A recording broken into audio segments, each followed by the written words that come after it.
Okay, let me simplify this. I will keep phi w and phi on the LHS, and I will send phi p terms to the RHS. So in the RHS, I am going to take phi p terms common. So I have rho u e by 2 here, this term, and minus rho u at the interface w over 2.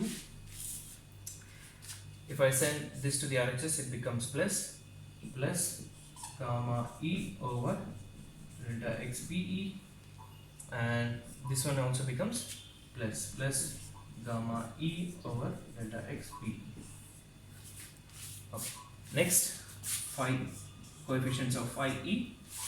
I have this, which is gamma e over delta xpe, and this to the LHS minus rho u e over 2.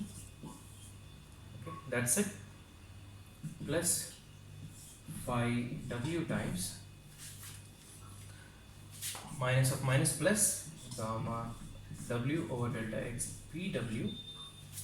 This would be plus rho u w over 2. Hence, this is our AE, this is our AW, and this would be our AP. Now let's denote capital D with gamma over delta x, and capital F rho u. Okay, so this is a measure of conductivity or convection. I'm sorry, it's the measure of convection, and this denotes the measure of diffusion in the problem.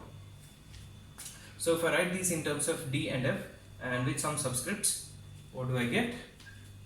I get a E is, what is this? D E minus F E over 2. This would be AW is DW plus FW over 2. And finally, AP. Maybe AP we can write it in terms of AE and AW.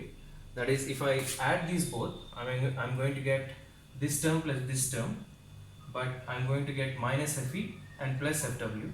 So if I add FE and subtract FW, then I will get these two terms. Okay, so I'm going to get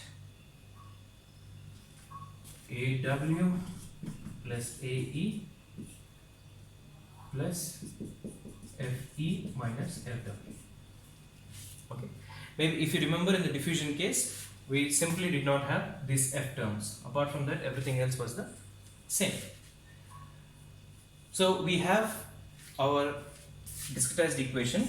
If we apply phi p for different points, then we are going to get different sets of linear equations, and we are going to get a system of linear equations based on the boundary conditions. Just like in the previous class problem, we are going to look at one example problem, and we are going to solve it using central differential scheme.